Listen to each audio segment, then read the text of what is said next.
नमस्कार। आज की इस वीडियो में हम मुद्रा प्रसार या स्फीति क्या होती है इस पर बात करेंगे। इस पर अक्सर प्रश्न पूछा जाता है और ये बहुत महत्वपूर्ण प्रश्नों में गिना जाता है। आपसे प्रश्न किया जाएगा मुद्रा प्रसार या मुद्रा स्फीति, जिसको इंग्लिश में इन्फ्लेशन कहते हैं, वो क्या होती है और ये कैसे उत्पन्न होती है, यानी इसके अराइज होने के रीज़न क्या होते हैं, समाज के विभिन्न वर्गों पर इसका क्या प्रभाव पड़ता है, इफेक्ट किन किन पर कैसा पड़ता है, पॉजिटिव पड़ता है, नेगेटिव पड़ता है, इन सब पर हम विस्तार से विचार करेंगे और ये पूछा भी जाता है आपके एग्जाम्स में। अब हम समझते हैं कि आखिर ये होता क्या है। देखिए, मुद्रा प्रसार किसी देश में पाई जाने वाली वह स्थिति है जिसमें सरकार या केंद्रीय बैंक द्वारा प्रचलन में मुद्रा की पूर्ति यानी सप्लाई ऑफ मनी उसकी मांग डिमांड ऑफ मनी से अधिक हो जाती है। तो मान लीजिए कोई देश है, यहाँ पर ये केंद्रीय बैंक है और एक क्या है, सरकार है।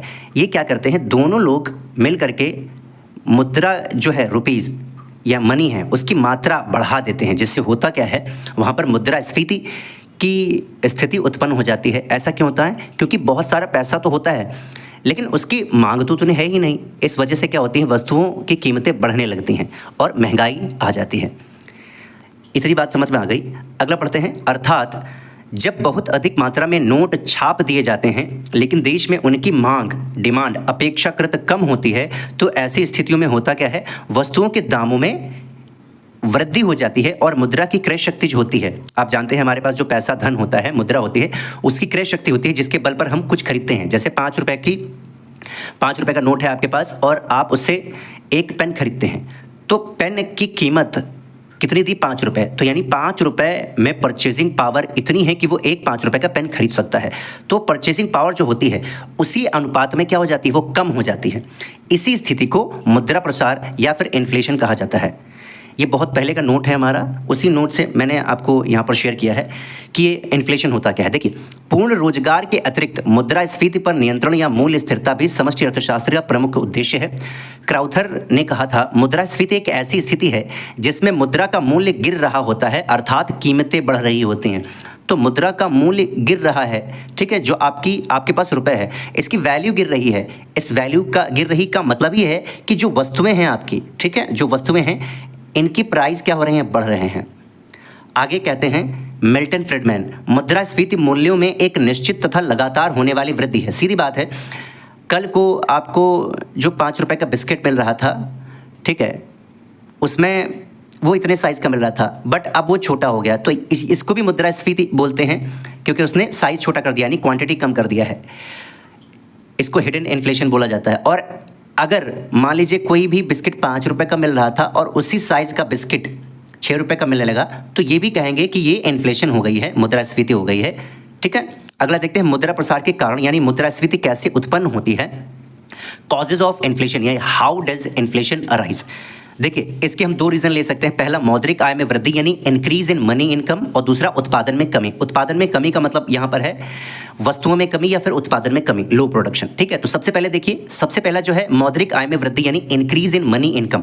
आपकी जब आय बहुत ज़्यादा बढ़ जाती है, अभी हमने आपको बताया था कि सरकार या जो केंद्रीय बैंक होती है बहुत ज़्यादा नोट छाप देती है, पैसे छाप देती है, तो लोगों के पास भर भर के पैसे आने लगते हैं, जिससे उसकी वैल्यू गिर जाती है। इसलिए कहा जाता है हर समय हर लोगों के सामने क्या होता है, मुंह नहीं मारना चाहिए, नहीं दिखाना चाहिए।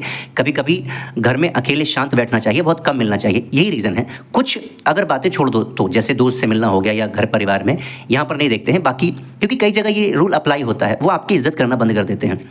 तो ये चीज़ें हैं। पहला जो मौद्रिक आय में वृद्धि का रीज़न है वो है सरकारी नीति, यानी गवर्नमेंट पॉलिसी। कभी कभी क्या करती है, गवर्नमेंट पॉलिसी में सरकार इतना ज़्यादा पैसा क्या करती है, छाप देती है कि जितनी ज़रूरत थी नहीं। मान लीजिए उसको कुछ खर्च करना था और उसके पास पैसा नहीं, पैसा छाप दिया। पैसे छापने की वजह से वो पैसा मार्केट में आता है और बहुत ज़्यादा मात्रा में आ जाता है, जिससे उसकी वैल्यू कम हो जाती है और जो वस्तुओं की कीमत होती है वो बढ़ने लगती है। अगला है घाटे की वित्त व्यवस्था, डेफिसिट फाइनेंसिंग। आप जानते हैं घाटे की वित्त व्यवस्था कब आती है, जब मान लीजिए कभी संकट पड़ रहा है, आर्थिक संकट पड़ा हुआ है, इकोनॉमिक क्राइसिस है और सरकार को खूब सारा खर्च करना है, तो क्या करेगी, वो टैक्स नहीं लगाती है, ठीक है। टैक्स ना लगा करके वो क्या करती है, नोट छापती है, नए नोट छापती है, ठीक है। नए नोट छापने से क्या होता है कि घाटे की वित्त व्यवस्था उत्पन्न हो जाती है, ठीक। मतलब घाटे की वित्त व्यवस्था इसीलिए वो पेश करती है कि ताकि वो जो खर्च है उसकी पूर्ति की जा सके। इस केस में होता क्या है, जो मुद्रा की मात्रा होती है, ठीक है, वो बढ़ जाती है और ये कब किया जाता है? जब सरकार के खर्च ज़्यादा हो जाते हैं और आमदनी कम हो जाती है। जब आमदनी कम है, आमदनी 98 है, खर्चा रुपया है, तो उस केस में ये सरकार ऐसा करती है। ठीक है। मुद्रा तथा साख नीति यानी मनी एंड क्रेडिट पॉलिसी। कभी कभी आप देखते होंगे जब बैंक, मान लीजिए ये एक बैंक है और ये बैंक ने क्या किया, ये जो लोन देती है, ऋण देती है, उसका जो ब्याज दर है वो 8% से घटा करके 3.5% कर दिया। तो इस केस में होगा क्या, बहुत ज़्यादा लोग आने लगेंगे ऋण लेने, और जब ऋण लेने आएंगे तो बैंक में जो पैसा भरा होगा वो लोगों के पास आएगा। लोग क्या करेंगे, फिर बिजनेस स्टार्ट करेंगे, अपना खर्च करेंगे, घर द्वार लेंगे। इससे क्या होगा, वो जो पैसा है पूरा मार्केट में, पूरे सोसाइटी में फैल जाएगा, जिससे क्या होगा, इतना ज़्यादा पैसों की बाढ़ आ जाएगी, धन की बाढ़ आ जाएगी कि उसकी वैल्यू कम होने लगेगी। इस वजह से वस्तुओं की महंगाई बढ़ जाएगी। तो इसको भी ध्यान से करना चाहिए, सरकार को सोच समझ कर इसको देखना चाहिए। इसलिए आप जानते हैं आरबीआई टाइम टू टाइम क्या करती है, कंट्रोल करती है। ठीक है। Repo rate, reverse repo rate, bank rate, इसको बढ़ाती घटाती रहती है। ठीक है। अगला है मुद्रा के चलन के वेग में अंतर। ये बहुत ही महत्वपूर्ण टॉपिक है। एक बार हमने आपसे चर्चा किया था velocity of money. Velocity of money का मतलब क्या होता है, मान लीजिए सुबह 5 रुपये, एक 5 रुपये का सिक्का लेते हैं, सुबह से लेकर शाम तक। ठीक है। सुबह ये 5 बजे चलता है, पहले एक सब्जी वाले के पास जाता है, फिर सब्जी वाला क्या करता है, 5 रुपये का बिस्किट खरीद लेता है, बिस्किट वाला क्या करता है, फिर सामान खरीद लेता है कुछ और, ऐसे करके वो चलता चला जाता है।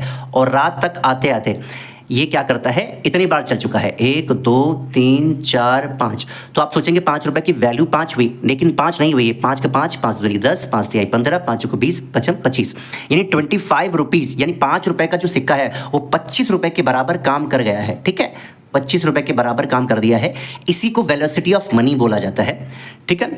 अब अगला देखते हैं उत्पादन या वस्तुओं की कमी यानी लो प्रोडक्शन। सबसे पहला रीजन क्या है, जनसंख्या में वृद्धि। देखिए जनसंख्या मान लीजिए पिछले साल 50,000 थी और इस बार 70,000 होगी, तो 50,000 से 70,000 होगी तो इनकी डिमांड भी तो बढ़ेगी। डिमांड बढ़ेगी, जिस रेशियो में डिमांड बढ़ेगी उस रेशियो में क्या होगा, प्रोडक्शन नहीं बढ़ पाता है इतनी जल्दी। ठीक है। इस वजह से क्या होता है, मुद्रास्फीति उत्पन्न हो जाती है, इन्फ्लेशन बढ़ने लगता है, महंगाई बढ़ने लगती है। अगला है सरकार की व्यापारिक नीति। अच्छा एक बात बता दें, सरकार की व्यापारिक नीति और जो अधिक निर्यात वाला पॉइंट है, इसको एक साथ समझिए। सरकार की व्यापारिक, आप दोनों एक ही साथ बोल सकते हैं, ट्रेड पॉलिसी ऑफ गवर्नमेंट या एक्सट्रीम एक्सपोर्ट। जब बहुत ही ज़्यादा सरकार क्या करती है, ऐसी व्यापारिक नीतियां निकालती है जिससे एक्सपोर्ट बहुत ज़्यादा कर देती है देश से। ठीक है। उसको जो विदेशी मुद्रा होती है, फॉरेन करेंसी, वो तो मिल जाती है डॉलर में या यूरो या पाउंड स्टर्लिंग, कुछ भी हो, सब कुछ मिल जाता है, लेकिन वस्तुओं की कमी देश में हो जाती है। अब वस्तुओं की कमी देश में हो गई, डिमांड तो उतनी है, इस वजह से प्राइस हाइक हो जाता है, उठने लगता है, बहुत ही ज़्यादा वस्तुओं की जो मूल्य होता है वो बढ़ने लगता है। इस वजह से मुद्रास्फीति आ जाती है। अगला है अनैतिक प्रवृत्तियाँ यानी अनलॉफुल टेंडेंसीज। आप जानते हैं घूसखोरी, जमाखोरी, मुनाफाखोरी, ये सब बहुत कुछ चलता है। तो जो लोग ऐसा करते हैं तो उनके पास क्या आता है, अनैतिक धन जो आता है वो उनके पास जमा हो जाता है, फिर वो डिमांड खूब ज़्यादा बढ़ाते हैं, तो खूब ज़्यादा डिमांड करते हैं क्योंकि बहुत सारा पैसा आ गया, इस वजह से भी मुद्रास्फीति बढ़ जाती है। अगला है कर नीति यानी टैक्स पॉलिसी। तो मान लीजिए गवर्नमेंट क्या करती है, बहुत ज़्यादा टैक्स बढ़ा देती है, जिससे होता क्या है, वस्तुओं के जो दाम होते हैं वो बढ़ जाते हैं।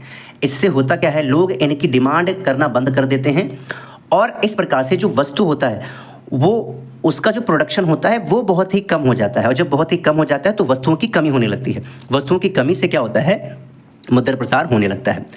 अगला है प्राकृतिक संकट यानी नेचुरल डिजास्टर। तो आप जानते हैं आपदा संकट ये सब आते रहते हैं, बाढ़ आई तो उससे क्या हुआ, क्या गेहूं चावल की फसल थी पूरी बर्बाद हो गई।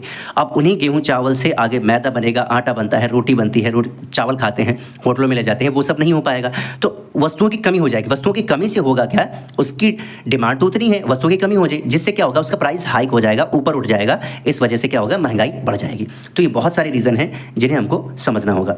अगला है मुद्रा प्रसार के प्रभाव क्या है, इसको देख लेते हैं। Effects of inflation. पहला, जो उपभोक्ता वर्ग होता है, जैसे हम और आप, जो कंज्यूमर्स होते हैं, कंज्यूम करते हैं, कस्टमर्स होते हैं, उन पर नकारात्मक प्रभाव पड़ता है। क्यों? क्योंकि पहले वस्तु 5 रुपए की मिल रही थी, अब वो 7 रुपए की मिलने लगी, इन पर नकारात्मक प्रभाव पड़ता है। अगला है श्रमिक वर्ग पर प्रभाव।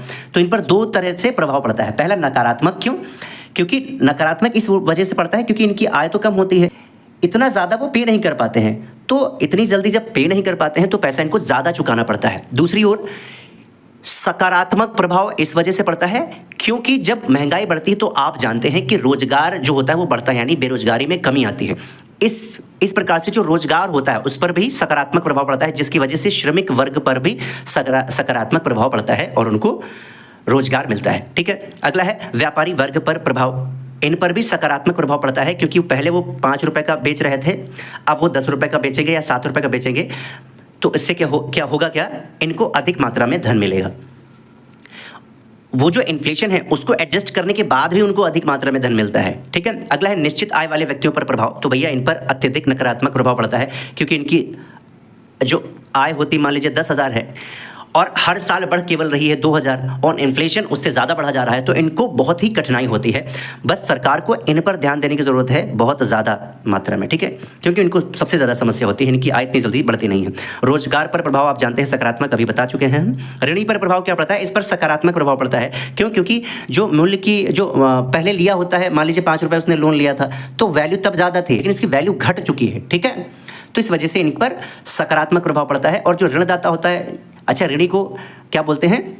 डेटर बोलते हैं, और ऋणदाता को क्रेडिटर बोलते हैं। इस पर नकारात्मक प्रभाव पड़ता है। अगला है बैंकिंग तथा बीमा पर प्रभाव। इन पर भी सकारात्मक प्रभाव पड़ता है, क्योंकि इनकी जो साख होती है वो बढ़ती है, क्रेडिट बढ़ती है, और इनको बहुत ही ज़्यादा इनका जो बिजनेस होता है वो बहुत ही अच्छी मात्रा में चलता है, बहुत ही अच्छा चलता है। सरकार पर प्रभाव, तो देखिए भैया, सरकार कभी घाटे में गई है आज तक? नहीं, सरकार हमेशा फायदे में रहती है। सरकार के मेंबर, मंत्री, नेता, बड़े बड़े अधिकारी ये हमेशा फायदे में रहते हैं। तो सरकार पर अच्छा प्रभाव पड़ता है, खूब टैक्स कलेक्ट करती है, खूब मजे मौज करती है। ठीक है, हालांकि बाद में इसका प्रभाव इतना ज़्यादा पड़ता है कि लोग बगावत भी कर देते हैं, है ना, तो इसलिए हमेशा फायदे में थोड़ी हो सकती है। अगला है मुद्रा के विश्वास पर प्रभाव। इस पर नकारात्मक प्रभाव पड़ता है, ऐसा मनमोहन सिंह जी ने भी कहा है। पूर्व वित्त मंत्री और प्रधानमंत्री भी रह चुके हैं हमारे देश में। तो मनमोहन सिंह ने कहा कि मुद्रा के विश्वास पर नकारात्मक प्रभाव पड़ता है, क्योंकि उसके ऊपर हम विश्वास नहीं रह जाता कि भैया आज 10 रुपये की चीज़ें हैं, कल 12 की हो गई, परसों पता चला 13 की हो गई। तो इस वजह से इस पर नकारात्मक प्रभाव पड़ता है, उसके विश्वास पर, मुद्रा पर विश्वास लोग जल्दी नहीं कर पाते हैं। ठीक है, इसलिए सरकार को बहुत सारे कदम इस पर उठाना चाहिए। किसी और वीडियो में हम बात करेंगे, क्योंकि वीडियो बहुत ज़्यादा लंबा हो जाएगा। ये प्रश्न डायरेक्टली पूछा जाता है। ठीक है।